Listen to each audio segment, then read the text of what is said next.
गानचतुराय गानप्राणाय गानान्तरात्मने गानोत्सुकाय गानमत्ताय गानोत्सुकमनसे गुरुपूजिताय गुरुदेवताय गुरुकुलस्थायिने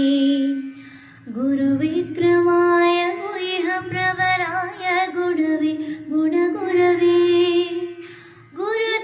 गुरुदैत्यकलक्षेत्रे गुरुधर्मसराराध्याय गुरुपुत्रपरितात्रे गुरुपाखण्डखण्डकाय